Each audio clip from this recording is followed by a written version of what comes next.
Good afternoon. We have just concluded a meeting of NATO Foreign Ministers. In our first session, we were joined by Georgia and Ukraine. We discussed the security situation in the region. Russia's continued aggressive and destabilising actions against its neighbours and its military build-up in and around Ukraine. We need to remain vigilant and avoid escalation. Ministers made clear any future Russian aggression would come at a high price and have serious political and economic consequences for Russia. Georgia and Ukraine are long-standing and close NATO partners, contributing to our missions and operations and aspiring for membership. Ministers made clear that we stand by our decisions. Our support for their sovereignty and territorial integrity remains unwavering. And we remain committed to enhance our support to both countries. We are already strengthening their capabilities to defend themselves, training and exercising together, providing maritime support and sharing information. We also addressed the importance of moving ahead with reforms to strengthen the rule of law and democracy, fight corruption, and continue to transform the security and defense sectors. These reforms are key to make both Georgia and Ukraine stronger and more resilient. Our second session focused on Afghanistan and the lessons learned from NATO's engagement there over almost 2 decades. Ministers had an in-depth discussion on these lessons and how we can improve the way NATO plans and conducts future crisis management operations, both at the political and military levels. NATO's mission in Afghanistan was not in vain. For over 20 years, there have been no terrorist attacks on our countries organized from Afghanistan. Only NATO had the capacity and the political will to conduct this massive and complex crisis management operation. And it is clear that the crisis management must remain a core task for NATO. At the same time, we must recognize that the international community, including NATO, the UN and the EU and other actors, raised the level of ambition to nation building.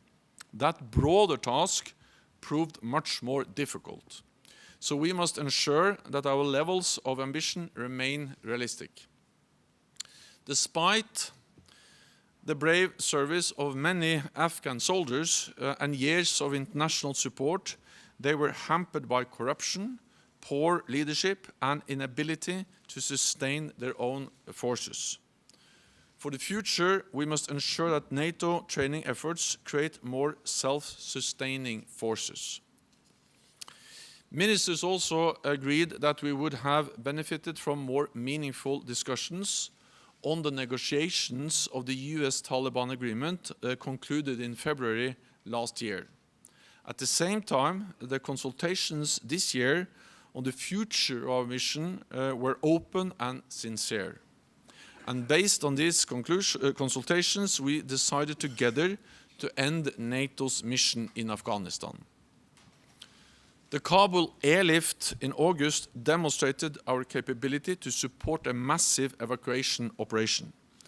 NATO provided critical functions to ensure the operation of Kabul airport and led coordination of the evacuation effort on the ground. The United States, the United Kingdom, Turkey and Norway provided security and operated the airport under extremely challenging circumstances. For the future, we should explore how to strengthen NATO's ability to conduct short-notice, large-scale, non-combatant evacuation efforts, either through NATO's response force or as a standalone force. These lessons we have learned from Afghanistan will shape NATO's crisis management role in the future. And as we look back at the lessons from Afghanistan, we must maintain our efforts to fight terrorism and build the capacity of our partners. including through the critical work of our training mission in Iraq. For our final session, we were joined by our partners Finland, Sweden, and by the EU High Representative Borrell. We discussed stability and security in the Western Balkans. The region has come a long way since the conflicts of the 1990s, but recently we have seen tensions rise, including in Kosovo as well as Bosnia and Herzegovina. With more aggressive rhetoric, stalled reforms, and foreign actors working to undermine progress. NATO will continue to promote stability, security, and cooperation in the region, and we agreed on the importance of our presence, including our KFOR mission in Kosovo and our offices in Sarajevo and in Belgrade. Our cooperation with the European Union remains essential, and we will continue to work together to preserve stability and support reforms.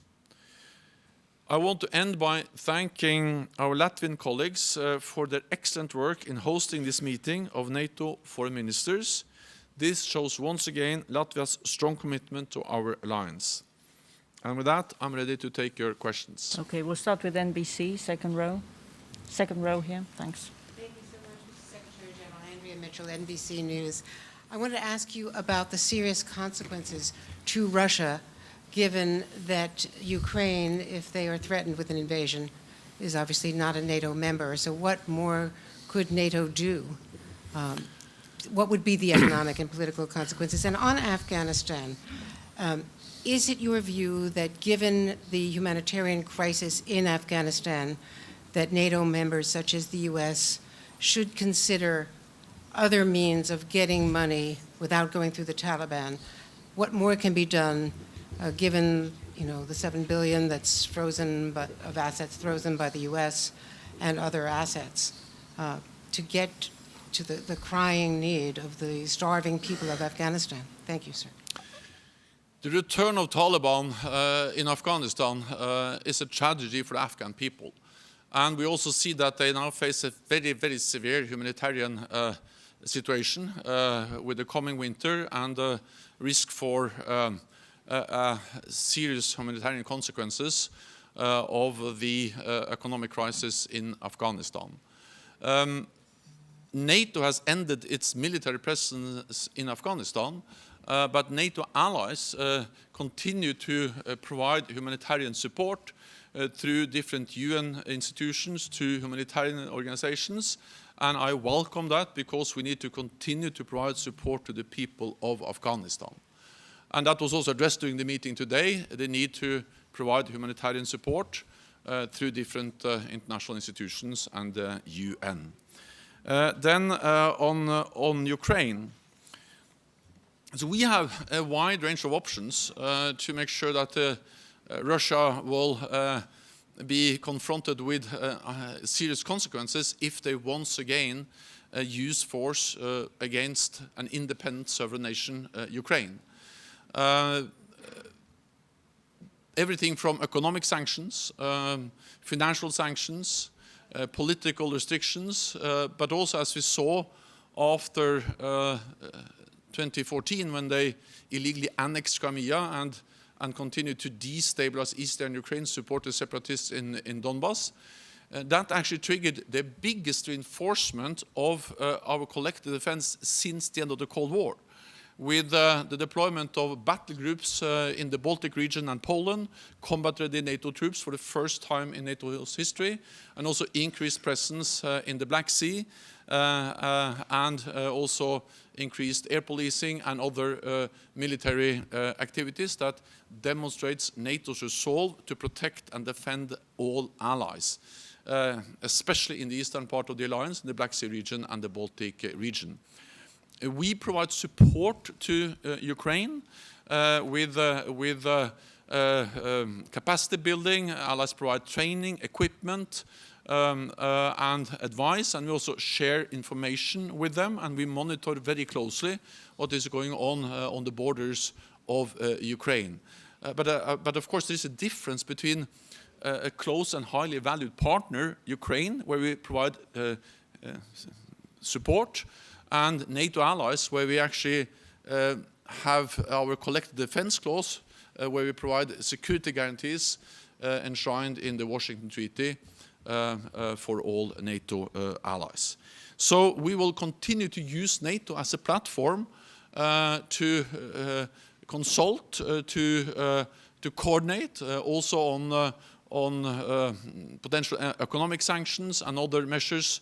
Even though NATO is not making those decisions, NATO is the platform that brings together North America, European allies, EU and others to discuss also economic sanctions. And then, of course, NATO make decisions on everything related to the security guarantees for our NATO allied countries. We'll go to ZDF. Florian Neuhan, ZDF German TV. Mr. Stoltenberg, this morning the Ukrainian Minister for Foreign Affairs told us that membership of his country in NATO was inevitable. I'd like to know whether you agree with this assessment, and do you think this would also be a signal of de-escalation if NATO expands towards the Russian spheres of influence? You know, just the question is reflecting something which I think we should be very, very much aware of, that is not acceptable. And that is that Russia has a sphere of influence. They try to re-establish some kind of acceptance that Russia has a right to control what neighbors do or not do. And that's the kind of world we don't want to return to, where big powers had a say or a kind of right to put limitations on what sovereign independent nations can do. I'm coming from a small country bordering Russia, and I'm very glad that our NATO allies have never respected that Russia has a kind of right to establish a sphere of influence in the north, trying to decide what Norway as a small independent country can do or not do. And that's exactly the same for Ukraine. Ukraine is an independent sovereign nation with international recognized borders guaranteed by Russia and all the other powers. And those borders, those international recognized borders, should be respected. And that includes, of course, Crimea as part of Ukraine and Donbas as part of Ukraine. So this idea that NATO support to a sovereign nation is a provocation is just wrong. It's to respect the sovereignty of the will of the Ukrainian people. So I think that tells more about Russia than about NATO. NATO is a defensive alliance. NATO is not a threat to anyone, but NATO respects the decision of countries like the Baltic countries, Poland, when they decided to join, and we also respect the decision of Ukraine that they aspire for NATO membership. We have stated that they will become a member, but of course it's up to us, 30 NATO allies, to decide when Ukraine is ready for membership, when they meet the NATO standards. We help them on their way towards membership with reforms, with support, with fighting corruption, with building defense and security institutions. And the message is that it's only Ukraine and 30 NATO allies that decides when Ukraine is ready to join NATO. Russia has no veto, Russia has no say, and Russia has no right to establish a sphere of influence trying to control their neighbors. Okay, Al Jazeera Balkans, first row. What we see in Bosnia is not only separatistic rhetoric, as we can hear from international diplomats. There are concrete acts which undermine the state institutions. While we listen how worried NATO, EU, and US are, Milorad Dodik is in Russia asking Putin for more support for his acts. What we understand is that if NATO is not coming to Bosnia, we will have Russian forces there. Russian media already are talking about that option. I would like to ask you if NATO will allow that. NATO strongly supports the integrity of Bosnia and Herzegovina. NATO has this history there. We went into Bosnia in the 1990s and ended a brutal ethnic war there. And since then, NATO has been in Bosnia, closely working together with the European Union. And we actually discussed that with our Western European partners today, Sweden and Finland, and the High Representative Josep Borrell, the importance of NATO and the EU continuing to work closely together in Bosnia and Herzegovina. We are, of course, concerned about the very aggressive rhetoric from Mr. Dodik, and his inflammatory rhetoric is just undermining the Dayton Agreement and the efforts to build a stable multi-ethnic Bosnia and Herzegovina. NATO will continue to provide support with capacity building, with implementing reforms, and one of the few multi-ethnic institutions in Bosnia and Herzegovina is the armed forces. And that's a success story of NATO, because we have really helped to build, train that as a multi-ethnic institution, and anything that can undermine that, of course, we will do whatever we can to prevent that from happening, because we need multi-ethnic institutions, state institutions, including the armed forces. So we will be focused and continue to work with Bosnia and Herzegovina. I'll take one question online from Associated Press, Lorne Cook. Secretary General, I hope you can hear me well. Lorne Cook from Associated Press. On Afghanistan and the report that you've been looking at with the ministers, would you agree that taxpayers and voters and Afghans themselves should actually see what lessons you've learned? There must be more to it than what you've said today.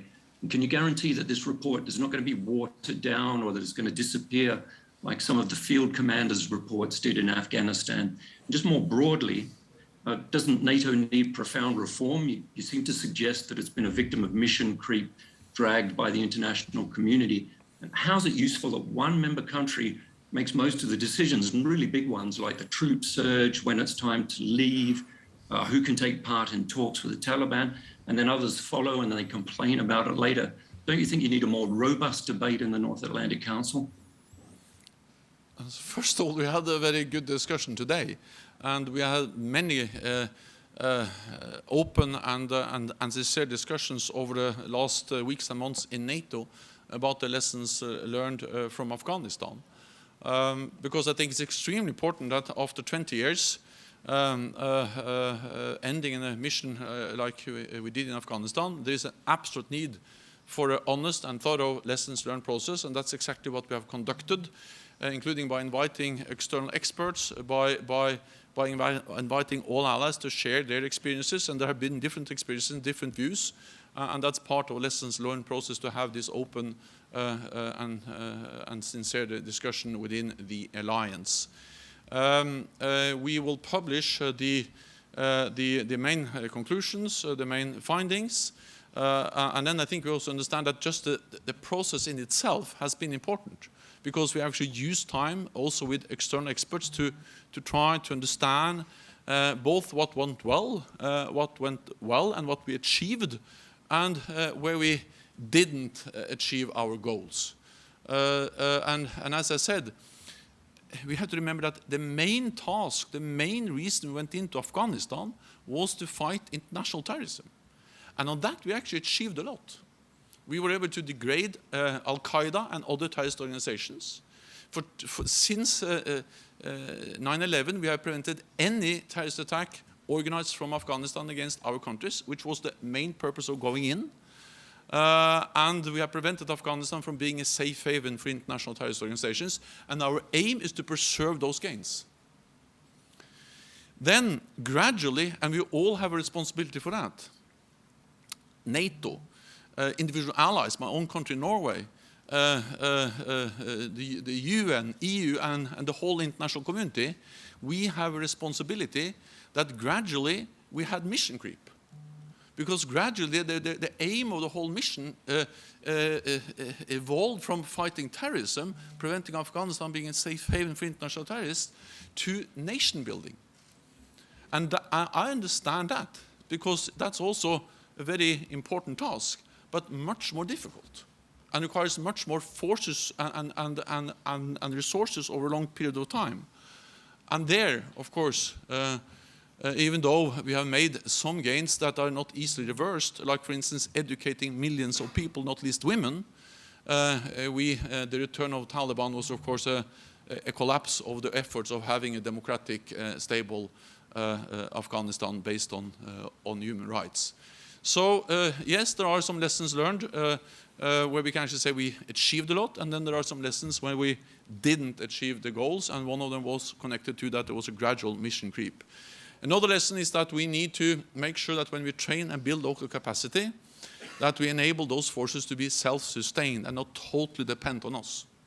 So when we leave, they can actually be able to sustain their own efforts and the presence, and that will be something that will be also a lesson learned for any future crisis management operation by NATO, because another lesson learned is that, of course, NATO has to be ready once again to conduct big operations fighting international terrorism, as NATO allies and NATO did in the fight against ISIS in Iraq and Syria.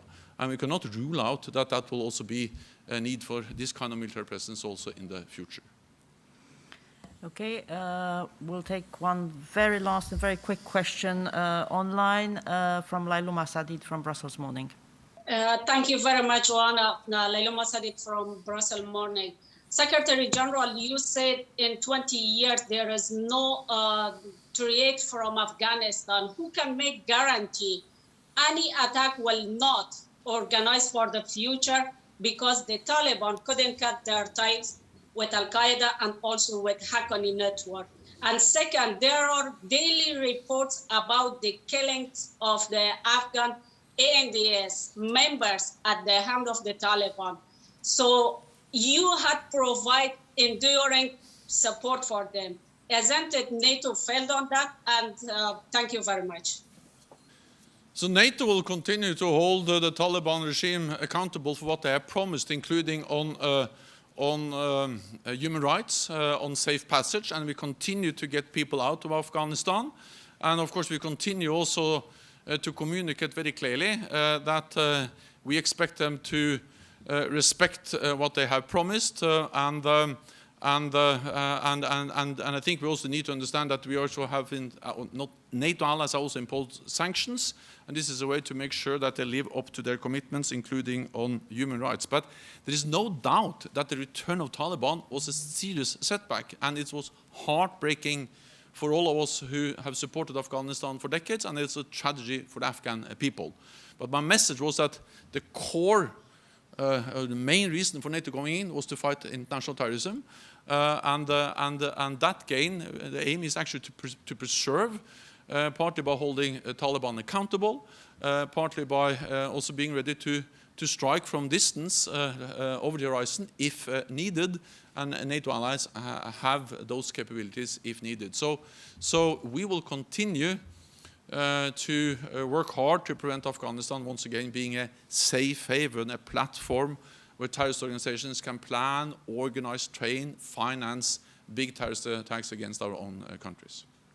Thank you very much. This concludes this press conference. Thank you. Thank you so much.